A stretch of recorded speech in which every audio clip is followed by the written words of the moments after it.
Passibles d'emprisonnement et de dédommages et intérêts, beaucoup de crimes et d'agressions restent impunis au Sénégal, entre les menaces de mort, les agressions physiques, les agressions verbales, tous ces actes cruels non sanctionnés. C'est le débat de la semaine à Cour et du Cœur. C'est tout de suite.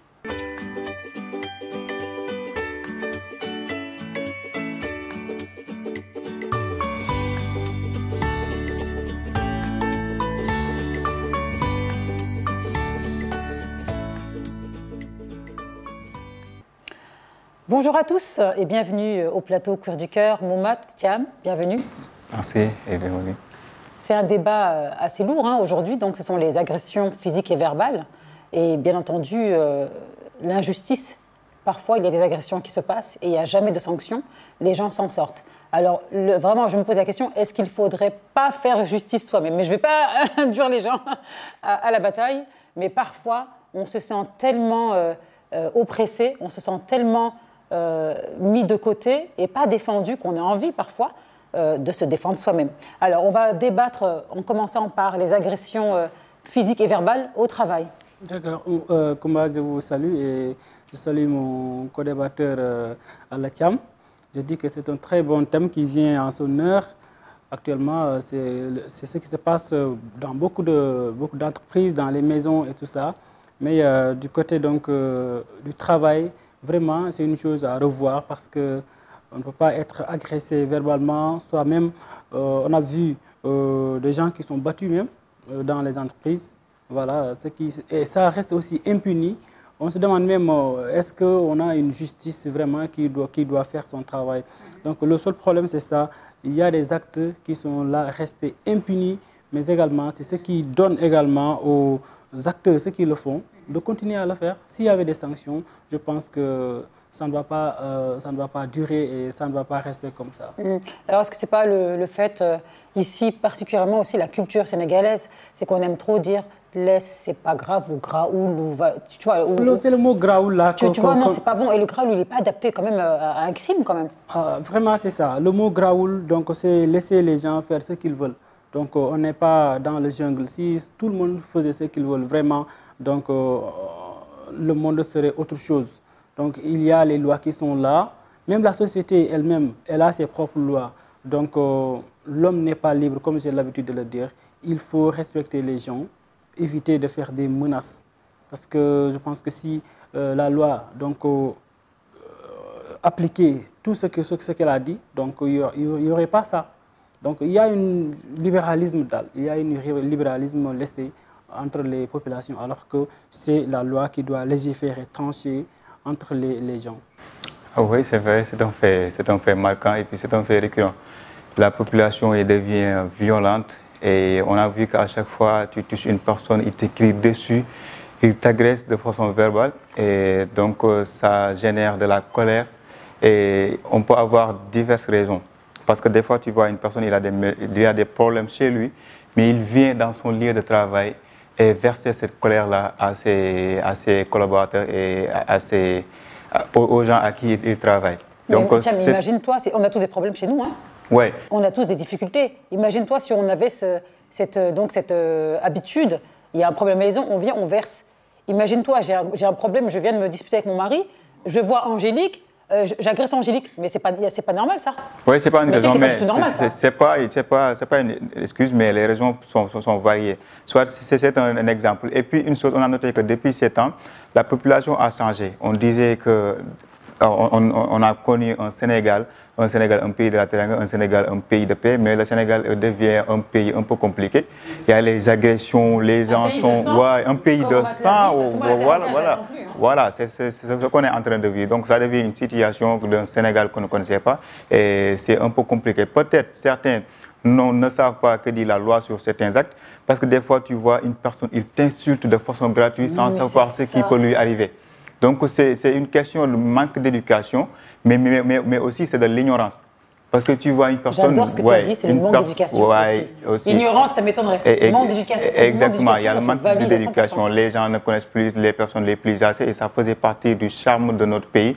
On respectait les plus âgés, on se respectait, on parlait doucement, on était correct. Voilà. Mais à partir de quelques moments, on a vu que les gens ont changé, il n'y a plus de respect, c'est un manque d'éducation total et c'est une chose qu'on doit veiller.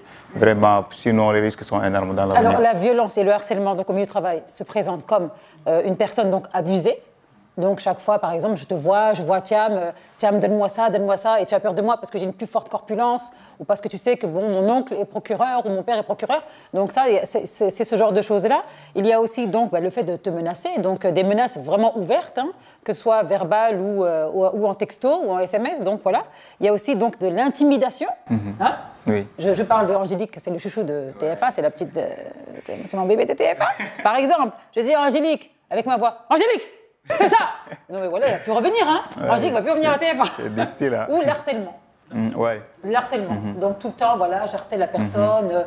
Donc des menaces, ça part par des menaces, harcèlement physique, harcèlement sexuel aussi. Parce que c'est quand même un crime, hein. Ouais, et c'est passible d'emprisonnement. Ouais. L'harcèlement, je parle, j'ai même pas dit le viol. Le viol, c'est condamnable, ça c'est sûr. Mais l'harcèlement sexuel, c'est très très grave. Si nous étions aux États-Unis, tu allais te prendre déjà 5 ans dans les dents, déjà, si on était aux États-Unis. Hein. Oui. Et donc, c'est des choses à éviter parce que, par exemple, il y a des gens à qui on peut les crier dessus et ça va les causer des perturbations. Il y en a, ils ont des problèmes au niveau des entreprises parce que le patron est un peu compliqué, il leur crie dessus. Et il y a des gens aussi, ils perturbent carrément. Tout ce qu'ils peuvent faire, maintenant, une fois les crier, il faut, quand tu les cries, ils perturbent, ils relâchent. Parce qu'il y a des problèmes psychologiques et si on crie la personne, ça peut rêver et tout. Ben ça déstabilise quand même. Exactement. Parce qu'on n'est pas venu au monde voilà, pour être là et pour être persécuté par un patron, soi-disant parce que c'est lui qui tient ton salaire. Exactement. Ce n'est pas parce qu'on est le patron, on doit se permettre de tout. Si une personne, on la respecte, un employé travaille pour l'entreprise. S'il n'y avait pas l'employé, on n'aurait pas parlé de l'entreprise. S'il n'y avait pas le travail, tu n'allais pas être le patron. Donc, il doit y avoir un respect mutuel. Et je pense que tout peut se faire dans la communication. Communication et médiation. Parce que la médiation, ça arrange beaucoup, en fait, les problématiques, que ce soit donc au niveau du travail, au niveau de la famille, au niveau donc du couple. Je pense que la médiation est très, très importante. Mais médiation, oui, mais comment? Par une tierce personne extérieure. Il n'est pas bon de prendre quelqu'un de l'intérieur parce que la neutralité ne sera jamais là. Voilà, il faut quand même rester neutre. Quand on veut conseiller, il faut que ce soit une personne extérieure qui a les deux points de vue et puis après, voilà, trouver une solution. Je pense que c'est la meilleure des choses. Oui, la meilleure des choses, comme vous l'avez bien cité, c'est la communication. Et aussi, il faut tout savoir que les personnes se diversent. Donc, la manière dont tu vis est différente de l'autre. Donc, si toi, tu es bien éduqué, il y a certains qui ne sont pas comme vous. Donc là, il faut avoir la conscience. C'est-à-dire trouver comment vivre avec les gens. La tolérance est là. Mais aussi, il faut avoir le moment de réagir parce que on parle vraiment de harcèlement, mais le moment de réagir. Et qu'est-ce qu'on réagit? Donc, il y a des choses inutiles qu'on ne doit pas répondre. Raison pour laquelle il y a des harcèlements partout au Sénégal. Donc, c'est le moment. Il faut regarder le moment, choisir le moment de réagir, de répondre. Donc, parfois, il y a des hommes qui sont dans de mauvais humeur. Donc, si tu viens, tu parles avec eux de telle façon, donc ils vont être touchés. Donc, voilà, donc, bonjour donc, comment on dit? Bonjour, donc, le débat. Là, les dégâts. Mais tu sais, Mohamed, l'harcèlement sexuel, je voudrais ajouter, l'harcèlement sexuel, c'est quelque chose vraiment visible dans beaucoup d'entreprises. Donc, notamment les patrons de presse, je veux citer, les patrons dans certaines entreprises. Il y a des femmes de presse. Oui, je dirais que c'est même pour les patrons. La promotion canapé est là aussi. Ça aussi, ce sont des actes à condamner, mais aussi des actes qui sont restés impunis. Donc, ça reste impuni au Sénégal. Au Sénégal, ça reste impuni. Est-ce que ça existe aussi dans les autres pays? Hein? Dans les autres pays Comment? aussi. Bah, je ne suis pas... Non, je n'ai pas entendu ce que tu as dit. J'ai dit, vous avez dit le Sénégal seulement. Oui, et si ça reste impuni en tout cas, personnellement, tu ne peux pas faire de harcèlement sexuel aux États-Unis ou en France et tu dors. Tu ne vas plus jamais dormir. Surtout si tu apportes les preuves. Hein. Si tu as le problème là avec quelqu'un, tu peux porter plainte. Mais le problème, c'est que ça n'aboutit pas ici. Oui, exactement. Ça n'aboutit pas. En fait, les lois sont tellement respectées ailleurs, mais au Sénégal, ça me dépasse parce qu'ici, on dit non, on fait de la médiation sur de l'harcèlement sexuel. La médiation, oui, mais pas n'importe comment et pas tout le temps. La médiation où il y a harcèlement sexuel, il n'y a pas de médiation à voir, c'est un crime. Et quand on parle de médiation, vous, les deux acteurs, on vous met devant, sous la table et vous allez discuter. Mais qu'est-ce que tu vas arranger la situation si tu résistes, si tu résistes, je pense que ça aura abouti. Hein? Si la personne résiste et dire que non, je veux qu'on tranche, voilà. Mais il n'y a pas de médiation possible. Il y a des dossiers qui sont à la poubelle. Mais c'est-à-dire qu'au Sénégal, il y a une loi à 2 vitesses. Il y a une loi pour les forts et une loi pour les faibles. Si aujourd'hui, tu as un problème, tu as été harcelé par ton patron qui est plus puissant que toi, une fois allé au tribunal, tu n'auras même pas la parole. Non, attends. Thiam m'a dit quelque chose d'extrêmement intéressant, mais je vais un peu te dévier. Hein. Ça ne partira même pas au tribunal, parce que justement, il est plus fort. C'est ça qui est grave. Ouais, je suis d'accord avec toi. Certains même, il peut avoir peur de perdre son boulot et rester silencieux. Voilà. Et même donc, le loi patron du plus fort, est ami avec des procureurs ou des juges. Ça ne part même pas. On lui dit classe l'affaire. Tu vois un peu comment c'est dégueulasse. Tu as vu? Et moi, j'aime pas cette injustice. Ah oui, vraiment, c'est une injustice totale. Hein, ouais. Vraiment. Ça aussi, il faut pointer le doigt à la justice sénégalaise qui n'est pas équitable vraiment. Donc ici, il n'y a pas la loi donc, du plus fort qui reste. Donc on doit respecter tout le monde. Nul n'est au-dessus de la loi. Même l'enfant qui est né a des droits. Donc voilà, personne. Bien entendu, on va en parler tout à l'heure des enfants. Alors voilà, donc on va définir pour les téléspectateurs de Corée du Cœur comment on peut vraiment percevoir donc, le harcèlement au travail. Hein. Donc déjà par le comportement menaçant, donc la gestuelle du poing. Si je viens, je fais ça, ben, il y a un problème quelque part là. Voilà, c'est de la violence. Hein. Donc aussi destruction du matériel et des objets lancés. Voilà, donc ça aussi, je peux dire que c'est très très grave. Je prends mon talon, je le lance à mon mat. Parce que mon mat a mal écrit son article. Mais vous vous rendez compte de la gravité? Oui, c'est vrai. Donc menace orale ou écrite. Ça, on le connaît, on ne peut pas jouer les naïfs. Hein. Donc, de toute expression, donc avec intention d'infliger le mal. Ah, mon mat, tu vas voir, je vais te frapper, je vais te casser les dents. Ben, je suis désolée, mais ce sont des menaces réelles. Hein. Et ensuite, donc, les excès verbaux. Donc, les insultes, les jurons et le langage aussi condescendant. Donc, toujours vouloir descendre la personne, toujours vouloir l'humilier. Ben, excusez-moi, mais ce sont des menaces. C'est du harcèlement. On ne peut pas toujours rabaisser quelqu'un. C'est pas normal, ça. Et vous savez que ça, donc, il y a une loi pour ça. Et donc, normalement, on doit punir une personne pour cela. Ouais. Imaginez donc psychologiquement ce que vous faites à la personne qui vient travailler pour développer ta société, là, et toi, tu la rabaisses. Hein? Tu n'es pas bien habillée, tu n'es pas belle, tu es si... Non, ce que tu fais, c'est pas bon. Mais imaginez psychologiquement ce que ça a créé. Mais c'est très grave hein, pour un individu. Oui, pour un individu même qui est très sensible, qui a une sensibilité. Tu vas l'empêcher même de travailler, hein, parce qu'on ne peut pas travailler dans ces genres de conditions-là. Moi, j'ai quitté un boulot en France parce que le patron, déjà, franchement, j'ai failli le dégommer. Et je ne le supportais pas. Donc, moi, je ne suis pas raciste. Hein. De toute façon, tout le monde sait que je ne suis pas raciste. Il y a des blancs dans ma famille. Mais c'était un blanc. Et dès que je rentrais au travail, il laissait passer donc, les filles et les garçons. Moi, la dernière, il me pinçait les fesses. Il l'a fait une fois. Au début, je me suis dit non, il n'a pas fait exprès. Au début, franchement, je me suis dit, il n'a pas fait exprès. Il l'a fait une deuxième fois. Je dis non. Coïncidence, c'est encore bon, on n'a pas voulu faire ça. Et comme tu l'as dit, on était des jeunes, on voulait payer nos études. Et donc, je me suis dit, non, bon, allez, ça se trouve, il n'a pas fait exprès, parce que toujours, il me laissait passer devant, mais c'était juste pour pousser au niveau du cul. Je dis, il y a un problème quelque part, quoi. Troisième fois, je vous jure, je pense que c'est Dieu qui m'a tenue avec des chaînes. Mais ma bouche, elle s'est ouverte. J'ai tout balancé, j'ai tout dit. Et ce sont des collègues qui m'ont retenue parce que je voulais vraiment l'étrangler. Et j'ai quitté. Et Dieu a fait que dans la semaine, j'ai trouvé mieux et j'ai gagné mieux.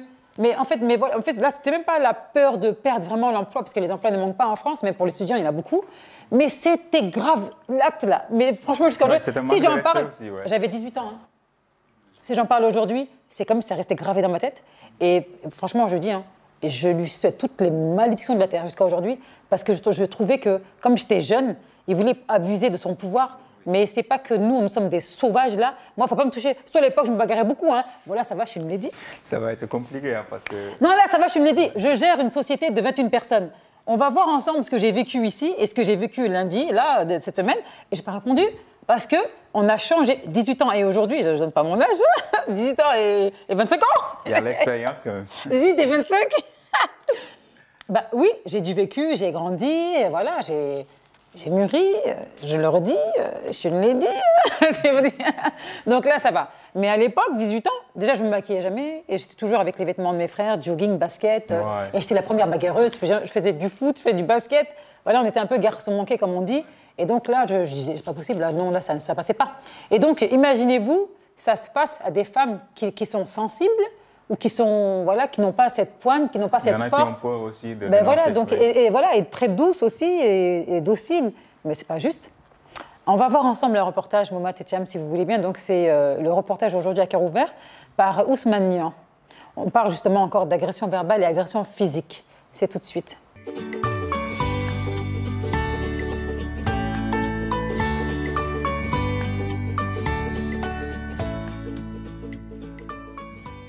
Bienvenue sur la Time for Africa, la télévision qui nous parle et qui vous parle. Aujourd'hui, nous avons comme invité un grand professeur de droit, M. Ndiaye. Aujourd'hui, on va parler sur le thème les violences verbales ou physiques que certaines personnes vivent.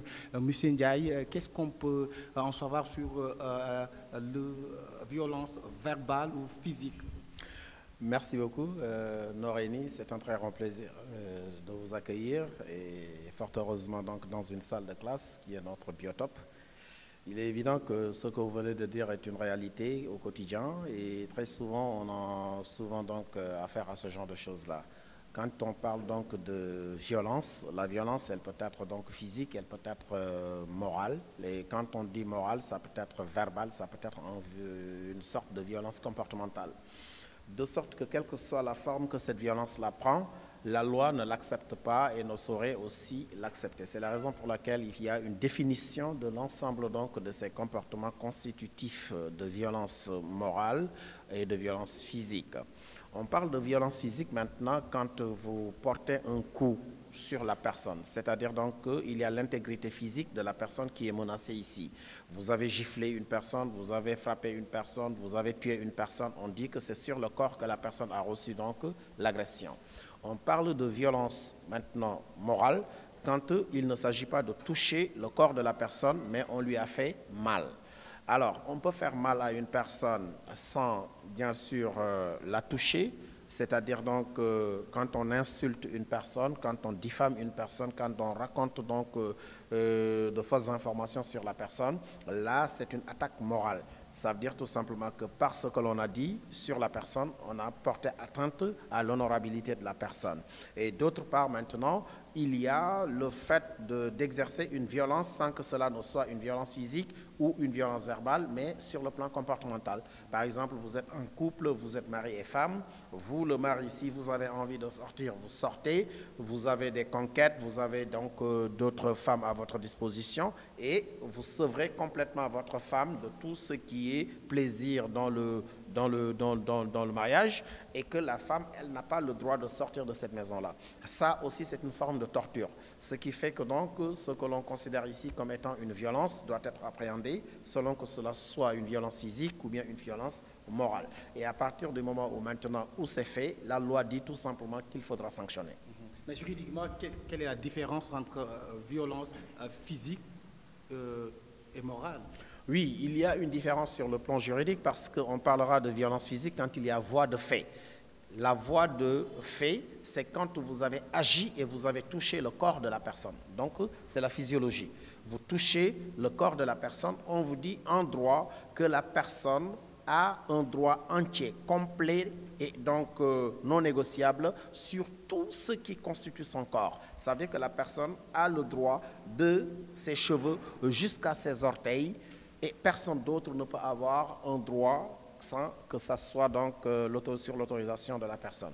En clair, vous n'avez pas le droit de poser votre main sur le corps de la personne sans son autorisation. Une autre question que j'aimerais très bien vous poser. La dernière fois, une personne a menacé une personne, voilà, il a écrit, il dit menace, si vous ne payez pas mon argent, je vais vous atteindre mystiquement et je vais détruire ta vie.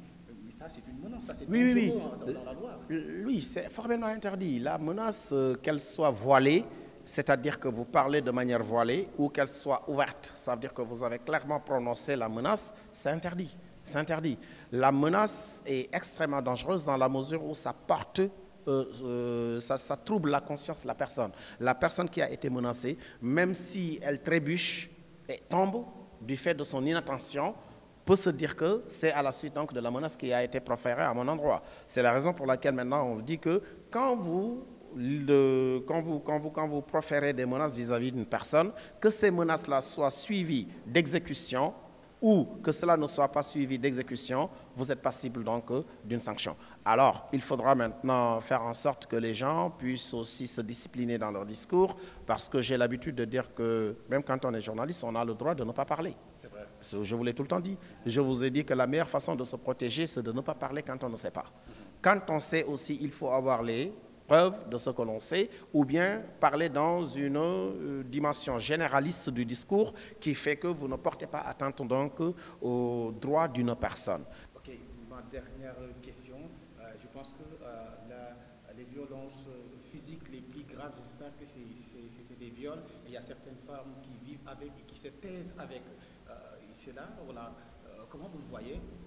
Bon, voilà, je vous remercie de revenir là-dessus aussi parce que j'ai eu à faire beaucoup de communication, beaucoup de capsules qui ont été ventilées dans les réseaux sociaux et tout cela par rapport à la sensibilisation qu'il fallait pour la loi 2020, la loi 2020-05 donc du 10 janvier 2020 portant criminalisation du viol. Vous savez, il faut considérer le viol en tant que tout simplement un crime. Mais quand on considère le crime, aussi, il ne faut pas lui accorder un genre. Parce qu'il y a des femmes qui sont violées, mais il y a des hommes aussi qui sont violés. La particularité, c'est que quand la femme est violée, elle a la possibilité de parler.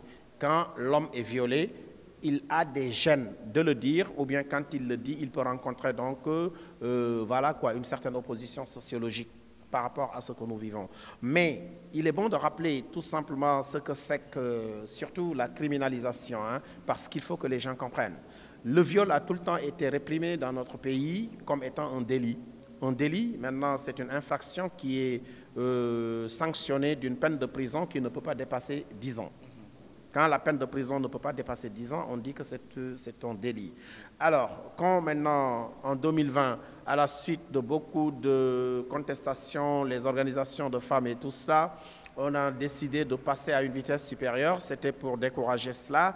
On a dit qu'il fallait criminaliser. Ça veut dire que désormais, quand vous êtes arrêté pour viol, la peine la plus petite sera de 10 ans et ça peut aller jusqu'à la détention à perpétuité. Merci beaucoup, le grand professeur de droit, M. Ndiaye. Merci beaucoup aussi aux étudiants de Etika. Nous sommes au terme de cet entretien pour l'émission Courrier du Cœur sur la Time for Africa, la télévision qui nous parle et qui vous parle. Et je vous dis, quand c'est magnifique, c'est sur la Time for Africa. When that is wonderful, this is la Time for Africa. Merci, je vous remercie.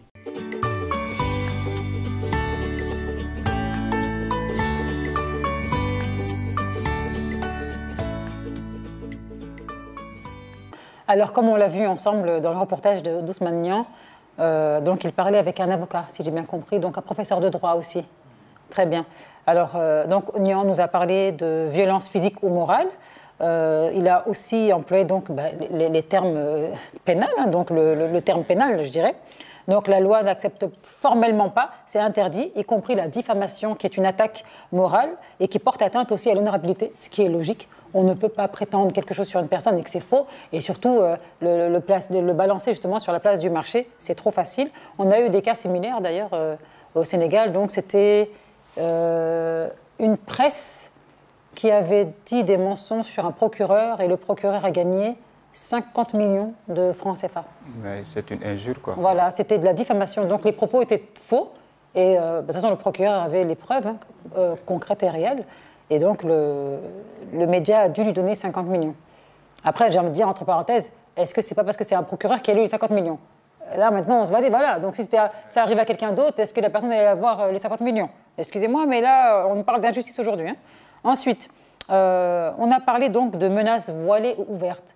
Donc des sous-entendus, mais c'est toujours des menaces. Donc là aussi, ça peut être du concret, si on veut attaquer quelqu'un ou porter plainte contre la personne. Et aussi, pour terminer, hein, ça on le sait très très bien, le viol, donc, qui est passible de 10 ans minimum d'emprisonnement jusqu'à perpétuité. Après, tu as dit quelque chose d'intéressant tout à l'heure hors caméra, tu peux nous rappeler un petit peu cela? Oui, c'est-à-dire que le viol, il y a par exemple, quand on dit que celui qui était chargé de ça à Thiès était violé pendant qu'elle était toute petite. Donc, elle a voulu qu'on change un peu les règles pour que maintenant, si on a 25 ans ou 40 ans et on viole un enfant de 10 ans, on va prendre 40 ans plus 10 ans, ça fait 50 ans divisé par 2 et tu vas être condamné pendant tout cet âge-là. Parce qu'elle était très en colère, parce qu'elle a vécu le viol tout petit, elle a été traumatisée. Et puis on a vu que les gens qui ont été violés ont toujours peur d'approcher même les garçons. Mais elles ont peur parce qu'elles n'ont plus... C'est fini, elles sont blessées la vie. Tranquille, elles n'ont plus... Moi, j'ai été interrogé. Une fille m'a confié un secret que c'était un peu compliqué pendant qu'elle était petite. Elle a été violée et tout. C'était très compliqué. Elle m'a dit que moi, j'ai peur même de regarder un homme. J'ai peur. À chaque fois que je vois un homme, j'ai la rage de vengeance, je veux venger. Et je ne veux plus me marier, je ne veux plus avoir des relations amoureuses. J'aime personne. Et puis, à partir de ce moment, tu vois qu'elle est traumatisée. Sa vie n'a plus de sens. Parce que dans une vie où il n'y a pas d'amour, on n'a pas de vie. Donc c'est des choses qui jouent sur la psychologie de la personne. Et ça amène des personnes jusqu'à se suicider. Parce qu'il y en a qui sont totalement désespérés. Il y en a qui ont changé pour se venger encore sur la personne qui ne l'a pas fait. Mais si on a vécu une chose, il y en a qui disent, moi, je ne vais pas rester vivre ça. Maintenant, une fois qu'ils sont dans une autre relation, elles vont verser leur colère à cette personne-là. Et cette personne n'a rien fait. Et malheureusement, ça arrive. Hein? Ouais, donc, le viol, on ne parle pas de l'acte, mais les conséquences que ça a sur l'impact de la personne est énorme. Vraiment, c'est toujours la même chose. Hein, parce que, parlant donc du viol, donc les conséquences sont énormes. Comme il l'a bien dit, parfois même, on dit que ces gens ont peur de dire qu'ils sont violés. Pourquoi? Parce qu'il y a le masla que vous avez souligné tout à l'heure. Les parents sont là et on a peur aussi de ternir la réputation de la famille.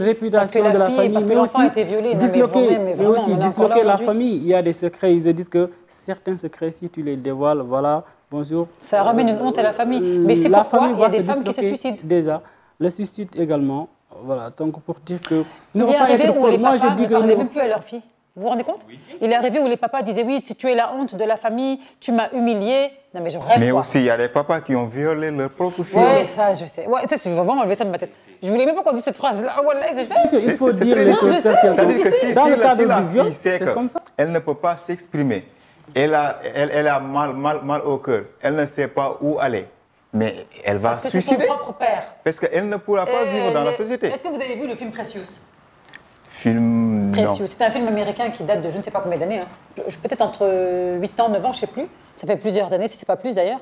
Le film Precious, c'est une femme noire, américaine, qui a une très très forte corpulence déjà. Donc elle n'est pas très très jolie aussi. Et donc elle a déjà cet handicap-là d'être une femme. Elle est obèse, il faut dire la vérité, c'est les termes, elle est obèse. Donc elle a un surpoids immense. Et aussi, elle n'est pas très très jolie, donc elle est introvertie, on se moque d'elle tout le temps. Donc imaginez-vous déjà moralement ce qu'elle subit au quotidien, parce qu'elle ne respecte pas genre les normes entre guillemets du monde. Et donc voilà, donc c'est vraiment la marginale de service. Alors ajoutez à cela maintenant le fait qu'elle a été violée par son père dans la maison, et la mère était au courant, mais elle fermait les yeux. Et la mère la battait, la frappait, parce qu'il y avait une sorte de jalousie qui est née entre la maman et la jeune fille, mais totalement ridicule. Donc elle pensait qu'elle était en compétition avec sa fille qui se faisait violer par son mari, qui est le père de la fille. Voilà. Ensuite, je vous raconte le reste de l'histoire. Moi, j'ai vu ce film au cinéma et en fait, j'ai pleuré à la fin. J'ai tenu, franchement, déjà, j'ai tenu. En plus, voilà. Il y avait deux éléments un peu graves. Tout était grave d'ailleurs. Non seulement elle était abusée par son père, ensuite, elle avait le sida. Elle a attrapé le sida. Troisièmement, donc elle est tombée enceinte du papa. À la fin, la maman, enfin à la fin, parce que moi, je suis partie jusqu'à aujourd'hui, hein, je n'ai pas pu regarder le film, mais je ne regarderai plus jamais le film. Et vers la fin du film, peut-être qu'il restait 20 minutes, 30 minutes, elle avait donc le bébé dans les mains et la mère ne lui adressait pas la parole, le bébé pleurait. La mère, elle a fait un truc, et c'est là j'ai pleuré, toutes les larmes de mon corps. Je suis sortie de la salle de ciné. La mère a pris l'enfant et l'a jeté par l'escalier. Est-ce que vous voyez l'image là? Même là, je me rappelle des images. L'enfant était comme ça, emmitouflé dans un truc beige. J'ai dit, c'est quoi? Et j'ai crié, même dans la salle. J'ai crié dans la salle, instinct. Et je suis sortie, je pleurais, je me suis permise. Et la personne qui était avec moi est sortie, m'a rejoint, m'a réconfortée. Et finalement, on est parti manger. Je ne voulais même plus en parler. Je ne voulais même plus avoir ces images en tête. Et il a tout fait pour me faire rire et tout. Je voulais que ça sorte de mon esprit. Et donc là, comme on parle de ça, ça me revient, des flashs. Mais cette image de la maman qui prend le bébé, qui le balance, les Américains sont forts. Pour créer une émotion réelle, parce que c'est un vécu réel. Ah oui, c'est un vécu réel, donc c'était grave. Donc voilà, donc il y a des injustices qui se passent. Et il y a la complicité des mamans. Les mères, parfois, sont au courant qu'il y a un inceste donc, dans la famille, que c'est le frère qui viole la sœur. Voilà, il y a les attouchements aussi. Donc, et on ferme les yeux parce qu'on dit c'est pas grave, Graou. Moi, je voudrais rebondir sur ça, mais parler aussi de la cohabitation. Vous avez donné tout à l'heure ce film-là. La cohabitation aussi peut causer ça. Parce qu'ici, en Afrique, on a l'habitude d'habiter ensemble. Même ici, si tu fais le constat à Dakar, il y a des gens qui habitent avec leur fille, leur fils, dans la même chambre. Imaginez, ta fille est là, elle est grandie, tu couches avec ton papa. Nous, sa maman et vous êtes dans la même chambre. Fille ou fils, je ne sais pas. Les deux. Il y a des gens qui cohabitent avec leur fils et leur fille. Dans la même chambre. Dans la même chambre. Oui. Mais je ne veux pas citer des ethnies, mais dans les boutiques. Ils habitent là-bas. Donc ça aussi, ça peut amener ça. Ça pousse à voilà, donc il faut savoir donc, que l'esprit est là.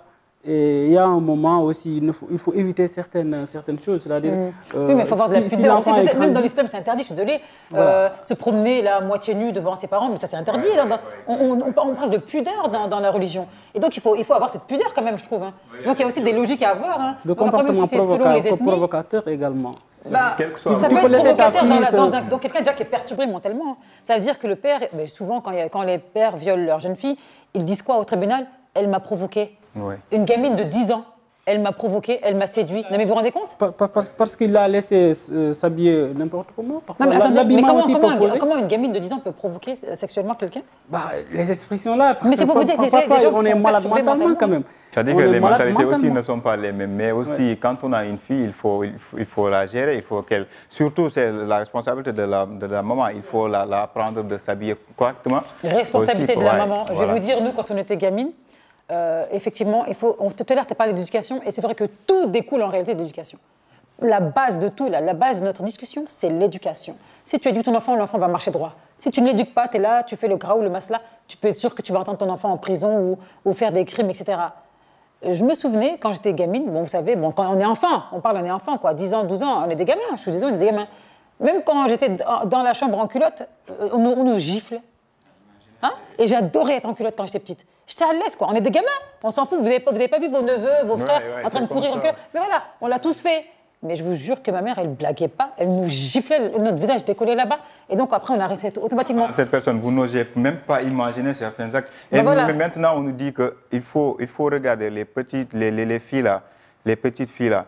Quand elles osent danser devant des gens, c'est-à-dire qu'elles oseront faire certains actes quand elles grandissent. Danser devant les gens? Comment ça? C'est-à-dire qu'une fille doit surtout avoir les danses d'ici, je suis désolée, mais les danses d'ici, c'est... Tu bouges que le bassin, c'est un peu vulgaire. Mais c'est vulgaire, ça. Une petite fille doit avoir le complexe de faire certaines choses. C'est-à-dire que s'il voit une personne étrangère, si elle voit une personne étrangère, elle se cache. À partir de ce moment, on sait que elle a une éducation qui a été faite. Mais pendant qu'elle voit une personne étrangère et ose faire certaines choses, on dit qu'elle n'est pas éduquée. Et à partir de ça, ça dit que si elle ose de faire certains actes-là, ça montre que cette fille commence à adopter un autre comportement qui n'est pas bon. C'est pour dire qu'il ne faut pas dire que ces actes-là, ce n'est rien.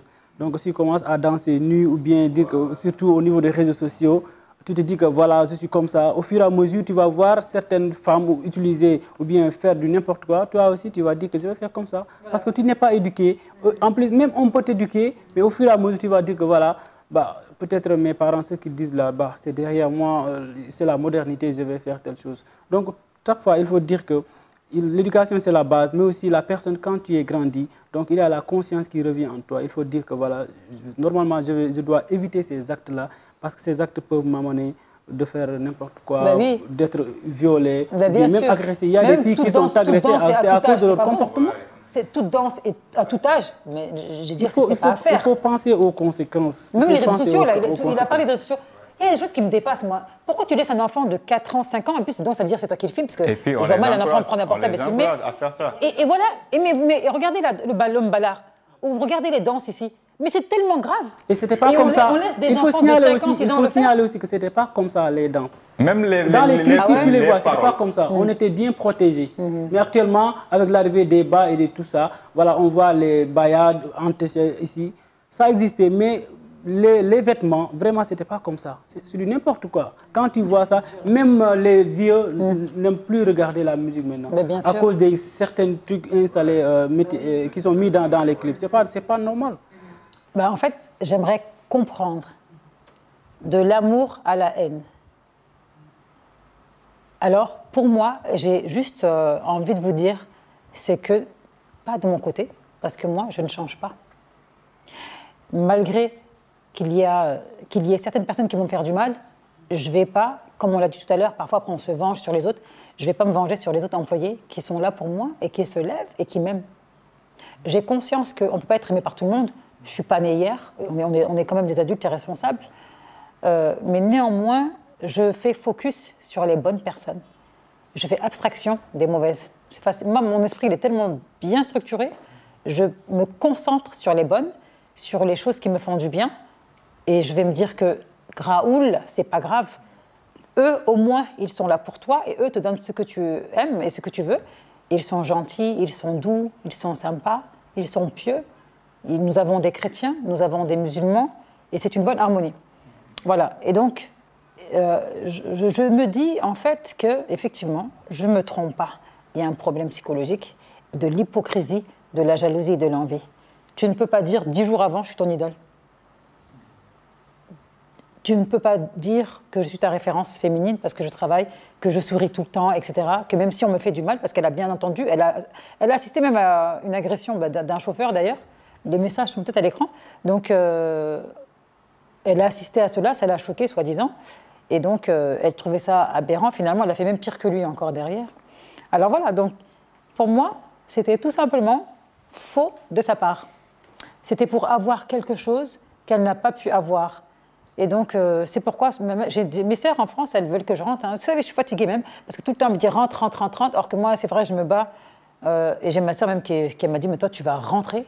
C'est bon quoi, rentre. Parce que là-bas, ils sont néfastes pour toi. C'est le terme qu'elle a employé. Elle a dit, je ne sais pas ce qui se passe là-bas, mais tu n'as rien à faire là-bas. Voilà. Et donc, bien sûr, parce qu'à chaque fois que je lui parle, c'est des agressions.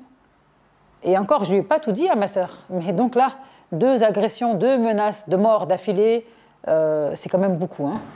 Oui, mais si, pour revenir un peu sur l'avis de tes sœurs qui te disent de rentrer, il y en a aussi qui sont en Europe et qui vivent dans la paix, dans l'harmonie, mais aussi qui ont des problèmes et qui restent. Ce n'est pas parce qu'à chaque fois que tu as du mal, tu dois quitter. Non, mais c'est l'abandon. Oui. Mais aussi, il y en a qui sont ailleurs et qui ont des problèmes. C'est-à-dire que les problèmes ne doivent pas te décourager. Dans la vie, il y a toujours, comme l'on dit, des démons qui nous talonnent. Et c'est tout à fait normal. Et quand on est dans une entreprise, on rencontre différents profils. Il y en a qui viendront pour t'approcher pour leurs intérêts, parce que peut-être ils n'ont pas de compétences pour t'impressionner. Il y en a aussi qui sont dans leur coin, ils n'ont pas de problème, mais juste ils travaillent. Au fil du temps, tu verras le travail. Chaque personne a un comportement. Il y a des gens qui s'approchent de toi pour te connaître, pour sortir, révéler tout.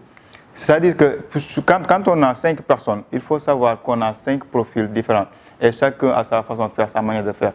Maintenant, c'est toi, le propriétaire de l'entreprise, à identifier qui est là et comment gérer aussi. Et aussi, ça revient à dire qu'il ne faut pas trop faire confiance aux gens là.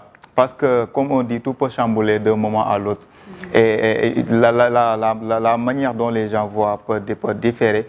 Et on ne peut pas aussi tresser des lauriers à une personne, venir un mois, même pas, ça ne fait même pas un mois, venir dire autre chose. C'est-à-dire que ça ne montre que ta personne toi-même. C'est-à-dire que ce n'est pas parce que tu détruis cette personne, mais ça montre ta personne. Parce que c'est que tu n'es ni noir ni blanc. La fois passée, tu as été très gentil, tu as parlé de cette personne, tu lui as dit je ne vais pas changer. Et il y a des mots sans le dire, c'est les dire. Le fait d'insister sur je ne vais pas changer, je vais rester comme ça, c'est dire qu'un jour viendra, tu vas changer. C'est-à-dire que qui imagine ce qu'il va faire? C'est-à-dire qu'une personne se connaît mieux que tout le monde. Le fait d'insister sur quelque chose, c'est-à-dire que les sociologues, leur différence à nous, c'est que moi, quand je parle, par exemple, je vais dire, moi, à la Thiam, je vais rester correct, je ne vais pas déranger. C'est-à-dire qu'il y a des sous-entendus. Oui. Exactement. Mais c'est vrai, j'ai remarqué ça. Exactement. Donc, sur la communication de chaque personne, on peut deviner. Il faut lire derrière les images et analyser derrière les mots. Et je pense que c'est la réalité. Et c'est pas elle. Hein. À chaque fois on voit des amis. Le problème de Kilifeu était plus compliqué. Parce que Kilifeu, sur son problème avec le passeport là, il a été démasqué par un ami à qui ils ont fait 25 ans. Mais comment ne pas avoir confiance à une personne à qui on a fait 25 ans? Non, mais c'est ça qui est difficile. Donc, c'est-à-dire qu'il y a toujours de la jalousie, de l'envie derrière. Exactement, il y a toujours de la jalousie, de la trahison. Parce qu'il y a des actes, c'est de la trahison. Parce qu'une personne qui s'approche de toi, une personne qui t'aide, une personne qui est à côté de toi, qui t'apprend à réaliser tes rêves, à t'offrir des cadeaux jusqu'à ce que tu lui tresses même ces lauriers-là, venir dire du mal à cette personne-là, c'est se démasquer. Oui, donc c'est compliqué. J'aime beaucoup ce que tu as dit, hein. C'est très psychologique, hein. Bravo. Hein. Et très très belle analyse. Voilà, effectivement, pour apporter des éclaircissements sur ce problème, je vois qu'on ne peut pas être amis à un moment donné et être des ennemis dans le futur, et à un laps de temps. Donc vraiment, il y a quelque chose qui s'est passé. Comme moi, je l'ai dit, chaque fois, il y a des choses qu'il faut voir les causes. Donc, comme les causes n'ont pas été dévoilées, vraiment, c'est ça qui a amené votre divergence. En plus aussi, d'être ami à un moment donné et devenir ennemi, je pense qu'il y a des choses à voir là-dedans. Comme elle a dit que tu étais son idole, donc vraiment, je ne sais pas si c'était pour vous draguer ou pas. Oui, c'était pour vous draguer, ça j'en suis sûre maintenant aujourd'hui. Voilà, mais aussi avoir quelque chose, parce que quand on est un peu incompétent dans certains domaines et on entre dans les entreprises, on le voit très souvent dans les entreprises, donc on va tout faire pour s'approcher de la direction, pour pouvoir donc, être le plus vu, bien donc le plus aimé et tout ça. Mais je dis que ça n'a pas d'importance. L'important c'est de gagner sa vie, de bien travailler pour avoir de l'argent. C'est ça le problème. Donc il ne faut pas être peur. Dieu, c'est Dieu qui donne. Quand tu travailles, tu auras. Mais donc, il ne faut pas tresser de l'oreille aux gens donc, pour avoir de l'argent et tout ça. Non, moi, en tout cas, moi, personnellement, je n'aime pas ça. Donc, il faut travailler à la sueur pour vivre. L'autre problème, c'est... moi, je voyais que vous étiez des amis, mais bah, on dirait que c'était un ennemi qui... Alors, attends, excuse-moi. Oui, c'était bien sûr, bien entendu. Exactement. Mais j'aimerais rectifier quand tu dis ami. Lorsque je viens ici et que je travaille à TF1 et que je suis entourée d'employés, ce sont des employés. Personnellement, moi, lorsque je franchis la porte, je dis non. Fatou, je la prends comme ma sœur. Angélique comme ma sœur. Cher comme mon frère. C'est mon état d'esprit et qui n'est pas bon. Mais c'est mon cœur qui est comme ça. C'est Dieu qui m'a créé ainsi. Parce que dans la logique, les directeurs ne le font pas. Mais moi, je le dis clairement, je les aime beaucoup. Et c'est ça mon problème, c'est qu'ils le voient en fait. Ce sont des gens intelligents. Dieu merci, c'était un élément sur combien? C'est le seul où c'est arrivé comme ça, c'est pas les autres. Donc, alhamdoulilah, je dirais. Donc voilà. Et je vais quand même préciser une chose. Le premier jour, je ne la voulais pas. Dans l'audio, quand elle dit oui, je vais écouter ce que vous me dites, le premier jour, elle a traversé, je ne la voulais pas. C'est l'assistant qui m'a dit non, donne-lui une chance, Je dis non, je ne la sens pas. Le premier sentiment est toujours le bon. Mais j'ai voulu faire le fameux masla qui m'énerve là, et donc j'ai dit c'est pas grave, je l'apprends. Le premier jour, elle a franchi, j'ai dit non, elle va créer des problèmes ici, je le sens. Quand j'ai vu les autres, j'ai dit ah, lui ça va être bon, lui ça va être bon, elle ça va être bon. Jusqu'à aujourd'hui là, je me suis pas trompée, parce que toutes les personnes à qui j'ai dit ça va être bon, ils sont en train de bosser dur et très bien et sans aucun souci, hein, qu'on soit bien d'accord. Mais la seule personne où j'ai dit non, celle-là ça va pas le faire, la seule, ben voilà le résultat.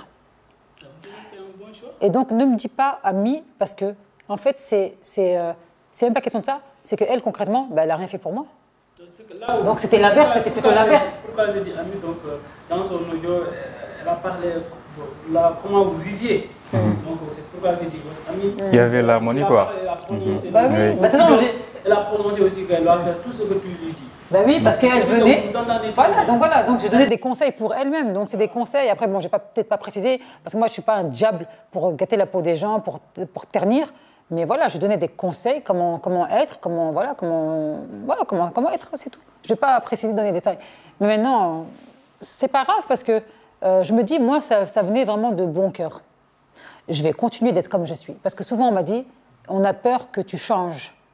On a peur que tu changes, on a peur que, que tu sois méchante avec les autres parce qu'on t'a fait du mal. Parce que finalement, les gens ont compris qu'on me fait du mal quand même. Je pense que vous avez compris quand même que c'est du mal qu'on me fait là aujourd'hui. C'est pas du bien.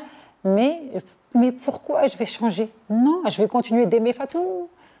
Je vais continuer de t'aimer. Je vais continuer d'aimer Thiam. Je vais continuer d'aimer Angélique, Cher et Lage. Omar, j'hésite de dire ça. Mais donc voilà. Donc voilà, donc sincèrement, je vais continuer parce que j'ai choisi. Est-ce que c'était un choix? Je ne sais même pas, mais on va dire que je suis venue au monde comme ça. Ma mère, elle est comme ça, mon père est comme ça, toutes mes sœurs et frères sont comme ça. Donc on va vraiment dire, ça découle vraiment de l'éducation. Et je ne changerai pour personne.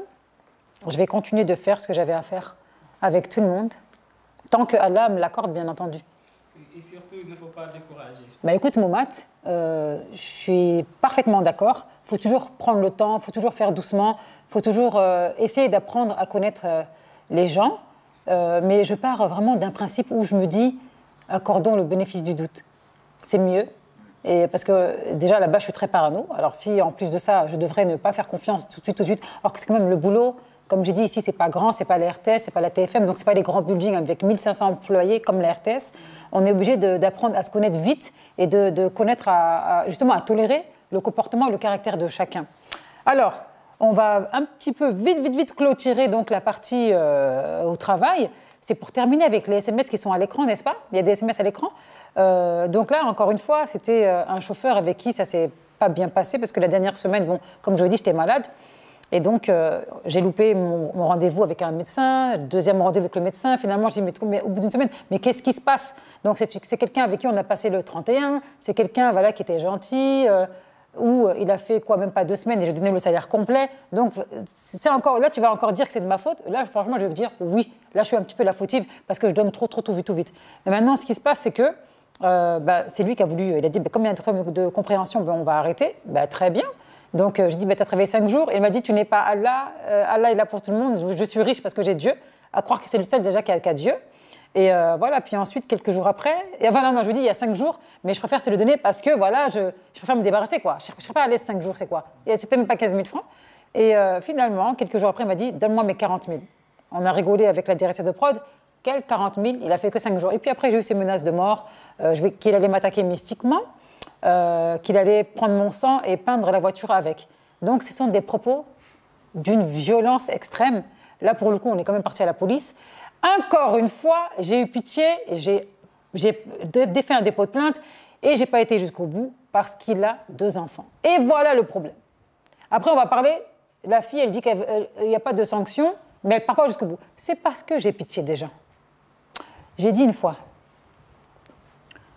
j'en ai marre d'avoir ce cœur-là. Parce que cette faiblesse, parce que je prends ça comme de la faiblesse, on m'écrase. Il y a des choses où voilà, je suis intransigeante, parce que c'est clair qu'il ne va plus jamais travailler avec moi. On n'est pas en communication, ça c'est clair, quand c'est mort, il n'y a pas de retour en arrière. Là, pour le coup, je suis radicale, mais quand même, il n'y a pas de sanction. Alors, est-ce que c'est une bonne leçon que j'ai donnée à ce chauffeur-là? Demain, il va faire quoi? Non, lui, il sait même qu'il ne pourra pas faire ce qu'il est en train de dire. Et il y a aussi un aspect, les Sénégalais vont dire, voilà, celle-là, elle est française, quand je la fais des menaces, elle ne sait pas les réalités du pays. C'est-à-dire que c'est quelque chose, il en profite, parce que si c'est entre une Sénégalaise qui a été au Sénégal et qui connaît les réalités des Sénégalais, il ne va pas avoir peur. Et même celui-là, il saura que... Oui, mais c'est ça qu'il a pensé à ça. Il a pensé que voilà, c'est une Française, elle ne connaît pas grand-chose au Sénégal. Maintenant, quand je vais la menacer, elle va avoir peur et me donner mon argent. C'est ça. Mais si il avait ce problème-là avec une Sénégalaise, il n'allait pas arriver là. Parce que c'est les menaces et les sorties des marabouts, on le connaît. Pendant la Coupe du Monde, on a vu des marabouts qui ont tout dit et puis c'est archi faux. C'est pas vrai même, on dit. C'est de la mensonger. C'est-à-dire que ces menaces-là n'ont jamais abouti. Donc, il a fait juste parce qu'il a pensé que voilà, c'est une Française. Je ne sais pas si c'est ça. Parce qu'il voyait quand même mon tempérament, donc de toute façon, je ne me laisse pas faire. Donc, il a vu, c'était mon chauffeur, il était avec moi du matin, midi et soir. Et donc, je ne sais pas si c'est vraiment ça, parce que je n'ai pas la langue dans ma poche. Mais je pense que c'était un test. C'était quelqu'un, finalement, quand le commandant l'a appelé, il a dit en fait, il a eu des problèmes. Il a eu des problèmes avec son bébé, donc genre, il ne savait pas quoi faire. C'est pas ça. Même si tu lui avais donné 40 000, un jour, il va t'appeler encore pour te mélanger. Parce qu'il va se dire, voilà... Mais c'est pourquoi j'ai voulu marquer le coup en l'amenant à la police, ça c'est sûr. Voilà. C'est ça, quoi. Il essayait juste de voir. Ouais, c'était un test. Est-ce que je pourrais le soutirer encore? Voilà. Et dans les messages, on le voit, il dit je t'offre les 5 jours. Ouais. Alors quelqu'un qui dit je t'offre les 5 jours, après tu dis non, c'est pas 5 jours si tu me dois 40 000. Il y a un décalage, quoi. Ouais. C'est encore compliqué, comme j'ai l'habitude de démarrer, mais il faut croire en Allah d'abord.